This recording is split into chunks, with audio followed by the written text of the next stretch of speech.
অনেকদিন পরে ভিডিওটা করছি, সময়ের অভাবে ভিডিওগুলো করতে পারিনি। তো আমি ভাবলাম ভিডিওটা আবার শুরু করা যাক। তো সরস্বতী পুজোকেই আমি বেছে নিলাম আমার আবার এতদিনের বিরতির পরে যে ভিডিওটা তৈরি করি। আজকে আমি সরস্বতী পুজো নিয়ে কথা বলবো, কেন কী জন্য আমরা সরস্বতী পুজো করি, কি লাভ কি ফল ইত্যাদি বিষয় নিয়ে আমি আলোচনা করব। আলোচনাটা হতে পারে একটু বড় হোক, কিন্তু ক্ষতি নেই, কিন্তু সমস্ত তথ্য দিয়ে যাব আজকের এই ভিডিওতে। সকলেই মন দিয়ে শুনুন। আপনাদের আশা করি আপনারা অনেক কিছু জানতে পারবেন, অনেক কিছু বুঝতে পারবেন এবং এই জানা বোঝার পরে মনে একটা আনন্দ অনুভব করতে পারবেন। কারণ জ্ঞানই কিন্তু আমাদের আনন্দ দেয়। ट्यूब श्यूब वीडियो में क्या करते हैं उसे सब्सक्राइब करना ना भूले। আমি যোগ বশিষ্ঠ রামায়ণ পড়েছিলাম, সেখানে একটা কথা ভীষণ ভালো লেগেছে। সেখানে বলেছে সংসার হচ্ছে অনন্ত দুঃখের সাগর। এই অনন্ত দুঃখের সাগরে একমাত্র সেই ভালো থাকতে পারে যে শিক্ষিত। মূর্খতার মতো ব্যাধি পৃথিবীতে আর দ্বিতীয় নেই। মূর্খতাই হচ্ছে সব থেকে বড় ব্যাধি আমাদের জীবনে। মূর্খতার কারণেই সমাজে অব্যবস্থা, বিশৃঙ্খলা, নানা ধরনের কুকর্ম, কুকীর্তি ইত্যাদি ঘটে চলে। যাই হোক, আমি আসল বিষয় আসি যে সরস্বতী পুজো আমরা কেন করি, কেন করব, কেন করা উচিত। প্রথমেই বলে নিই, আমাদের যে সরস্বতী পুজোকে বাসন্তী পুজোও বলে, কারণ এটা বসন্ত ঋতুতে হয়। এই বসন্ত ঋতুতে সরস্বতী পুজো কেন হয় সেই বিস্তারে আমি আসছি একটার পর একটা। প্রথমেই বলে নিই, এই যে বসন্ত ঋতু, এই বসন্ত ঋতুতে পৃথিবীর যতগুলো জলবায়ু রয়েছে সেই সমস্ত জলবায়ু এই বসন্ত ঋতুতে আমরা প্রত্যক্ষ করতে পারি। বৈজ্ঞানিকরা বলে পৃথিবীতে মোট 16 ধরনের জলবায়ু রয়েছে এবং সেই জলবায়ু আমরা এই বসন্ত ঋতুতে দেখি। এবং আমাদের যে শাস্ত্রকাররা রয়েছেন তারা বলেছেন এই বসন্ত ঋতুতে যদি সন্তান উৎপন্ন করার জন্য সর্বশ্রেষ্ঠ যে ঋতু সেটা হচ্ছে বসন্ত ঋতু।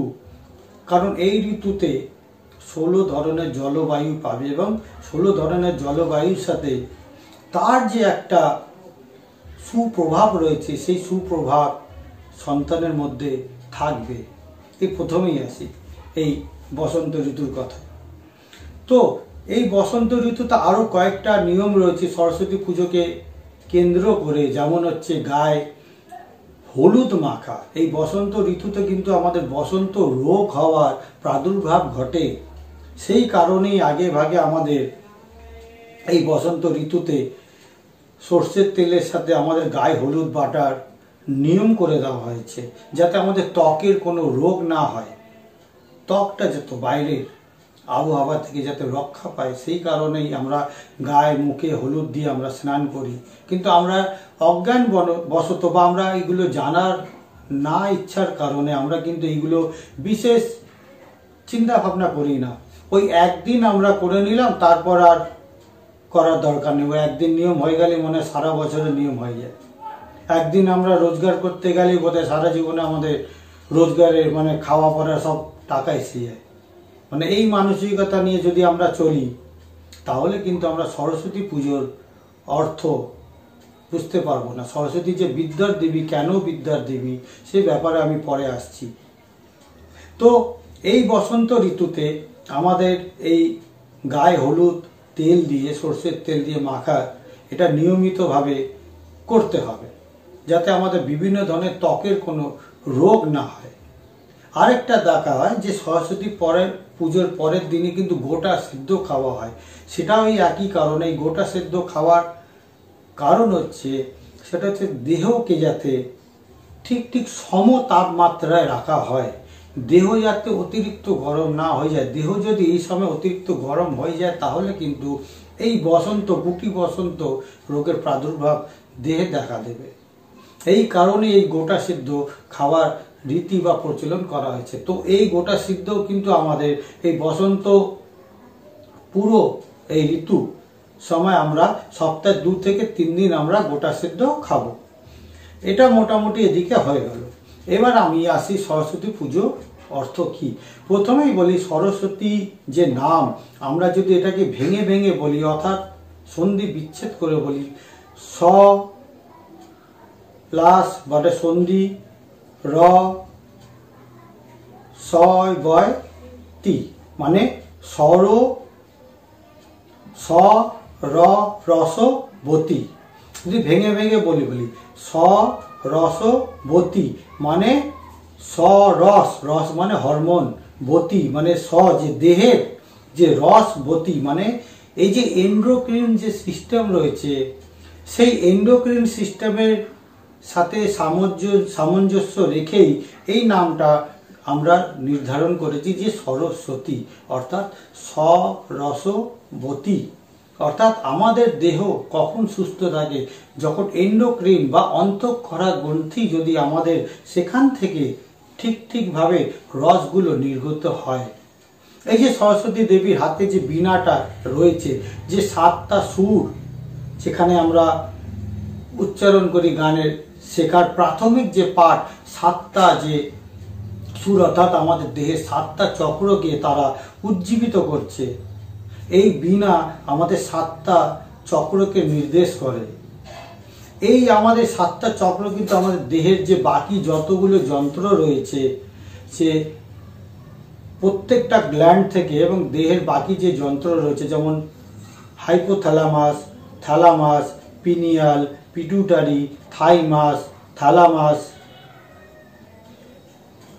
তারপর heart, liver, kidney, pancreas, adrenaline ইত্যাদি, মূত্রগ্রন্থি ইত্যাদি যতগুলো রয়েছে সেইগুলো সমস্ত কিছু কিন্তু এই অন্তঃক্ষরা গ্রন্থি এবং এই 7 চক্র এই অন্তঃক্ষরা গ্রন্থিকে তারা হিলিং করে, তাকে ঠিক সময় ঠিকভাবে কাজ করার জন্য তাকে সাহায্য করে থাকে। এই জন্যই আমাদের যোগে 7টা চক্রের বিশেষ মানে একটা তার জায়গা রয়েছে। বারে আমরা কথা শুনি 7 চক্র, কুণ্ডলিনী চক্র, এটা কি? এই যে আমাদের দেহের যে সিস্টেম, যে আমরা এই সিস্টেম যদি ঠিক থাকে তাহলেই আমাদের জীবনে সমস্ত কিছু ঠিক সময় ঘটতে পারবে। যখন হাসির সময় আমরা ঠিক হাসবো, কান্নার সময় কাঁদবো, আবার রাগের সময় ঠিক রাখবো, অহেতুক কিছু হবে না, এই জোর করে হবে না। একটা লোক পড়ে গেল, আমরা হো হো করে হাসছি, সেটা কিন্তু হাসির বিষয় না, তার জন্য ভীষণ দুঃখের বিষয়, কিন্তু ওই সময় আমরা হাসি, তার মানে আমাদের এই সিস্টেম ঠিক নেই। এন্ডোক্রিন সিস্টেম যদি ঠিক তাহলে তার জীবনে সুরের মূর্ছনা ঘটবে। এই যে জীবনকে একটা সুর, ছন্দ, লয়, তালে বেঁধে দেওয়া, সেটাই হচ্ছে সরস্বতীর হাতে যে বীণাটা রয়েছে, সেই বীণাটা তার প্রতীক। ट्यूब वीडियो में क्या करते हैं उसे सब्सक्राइब करना ना भूले। সরস্বতী বাড়িতে ঠাকুর বা মূর্তি রাখলেই যে আমি বিদ্বান পণ্ডিত হয়ে যাব, আমি অনেক বড় গায়ক হয়ে যাব বা গায়িকা হয়ে যাব, আমি অনেক জ্ঞানবান হয়ে যাবো, এরকম কিন্তু নয়।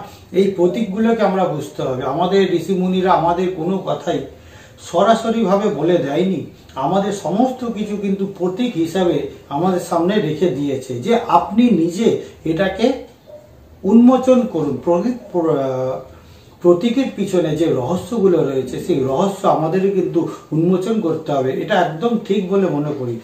আমরা যদি অন্যের কোনো রেডিমেড একটা উত্তর যদি নিজের জীবনে নিয়ে নিই, ঠিক আছে মেনে নিলাম, তাহলে কিন্তু আমার যে চেতনার যে উদ্ভাবনী ক্ষমতা সেটা কিন্তু কখনোই সেটা বিকশিত হবে না। এই কারণেই মানুষ সাধারণ হয়ে জন্মায় এবং সাধারণই থেকে যাচ্ছে, মানে বিশ্বের 90% মানুষ সাধারণ হয়েই থেকে যায়।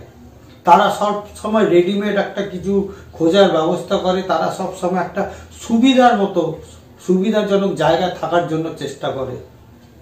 আর এই কথা সত্যি, যে ব্যক্তি যে মানুষ যত বেশি সুবিধা খোঁজে সে কিন্তু জীবনে তার থেকে বেশি অসুবিধায় পড়ে, কারণ সে জীবনে কিছুই শেখেনি, কিছুই সে নিজের থেকে উদ্ভাবন করতে পারেনি, কারণ তার মধ্যে সেই বুদ্ধি, প্রতিভা, বিবেক ইত্যাদি কিছুই বিকশিত হয়নি। সেই জন্য তারা মতবাদী হয়ে যায়, কোনো না কোনো মতবাদকে জড়িয়ে ধরে তারা জীবনটাকে বাঁচিয়ে চলে বা আঁকড়ে ধরে চলে। তো যাই হোক, এই সরস্বতী ঠাকুরের যে মূল যে সিস্টেম, যে মূল বিজ্ঞানটা আছে সেটা এন্ডোক্রিন সিস্টেম। এই এন্ডোক্রিন সিস্টেম কিন্তু কথা বলা আমাদের দেহর সমস্ত যন্ত্রকে। আমরা যে কথা বলছি, এটা কর, সেটা কর, এখানে যাব, ওখানে যাব, এই করব, এইটা হাসিল করব, বা হাসি, কান্না, দুঃখ ইত্যাদি বিভিন্ন মায়া, দয়া, করুণা, ঘৃণা, হিংসা সমস্ত কিছু কিন্তু এই হরমোনাল ফাংশনের কারণেই। এই হরমোনাল ফাংশনকে নিয়ন্ত্রণ করছে এন্ডোক্রিন সিস্টেম। এই সরস্বতী পুজোকে যদি আমরা এইটাকে যদি ধরি, তাহলে আমরা সরস্বতী পুজোর কিন্তু ঠিক আমরা তার ফলটাকে লাভ করতে পারবো। এই বার্তাগুলো কিন্তু আমাদের ছড়িয়ে দিতে হবে, শুধু সরস্বতী পুজো করলেই হবে না। আমাদের যদি এন্ডোক্রিন সিস্টেমটা যদি ঠিক থাকে, তাহলে আমরা জীবনে ঠিকভাবে সিদ্ধান্ত নিতে পারবো। তার প্রতীক কি আছে? সরস্বতী ঠাকুরের একটা বাহন রয়েছে। বাহন হচ্ছে সে হাঁস, রাজহাঁস, যে হাঁসকে বলা হয় নাকি দুধের সাথে জল মিশিয়ে যদি তাকে খেতে দেওয়া হয়, সে কিন্তু দুধটা খাবে, জলটা ছেড়ে দেবে। তার মানে আমাদের যদি এন্ডোক্রিন সিস্টেম যদি ঠিক থাকে, তাহলে আমাদের চিন্তা ভাবনা, বিদ্যা, বুদ্ধি, বিবেক, বোধ সব কিছু ঠিকভাবে চালিত হতে থাকবে, যার ফলে আমরা জীবনে কোনটা ঠিক কোনটা বেঠিক আমরা বেছে নিতে পারবো।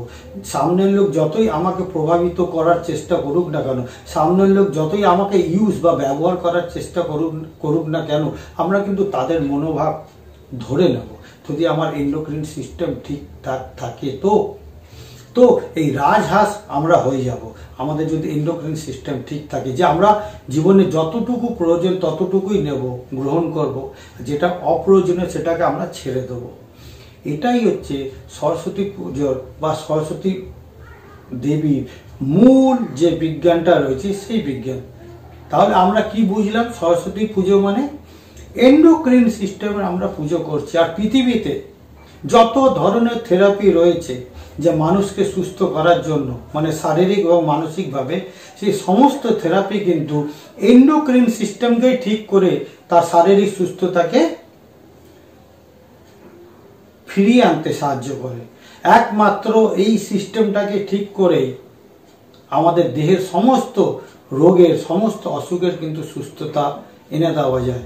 এক্সেপশন যে গুলি লেগে গেছে, চাকু দিয়ে কেটে গেছে, তার মানে বা কোনো অ্যাক্সিডেন্ট রয়ে গেছে, জ্বলে গেছে, পুড়ে গেছে, এইগুলো ইত্যাদি যদি বাদ দিয়ে নানা ধরনের আর যে অসুখ ব্যাধি ইত্যাদি রয়েছে, সমস্ত কিছু কিন্তু এই ব্যাধির কারণ হচ্ছে এন্ডোক্রিন সিস্টেম যদি দীর্ঘদিন ধরে বিগড়ে থাকে, তাহলে কিন্তু দেহ যন্ত্রগুলো কিন্তু আস্তে আস্তে বিকল হয়ে পড়ে। কারণ তারা পর্যাপ্ত যে নিউট্রিশন আছে, পর্যাপ্ত যে নির্দেশগুলো রয়েছে, সেই নির্দেশগুলো পালন না করতে করার ফলে তারাও কিন্তু অকেজো হয়ে পড়ে, যার ফলে আমাদের শারীরিক সুস্থতা এবং মানসিক সুস্থতারও হানি হয়। এই কারণে পৃথিবীতে 350টা থেরাপি রয়েছে। এক্সেপশনাল এলোপ্যাথি কিন্তু আমাদের এন্ডোক্রিন সিস্টেমকে ঠিক করার কোনো ওষুধ নেই অ্যালোপ্যাথিতে।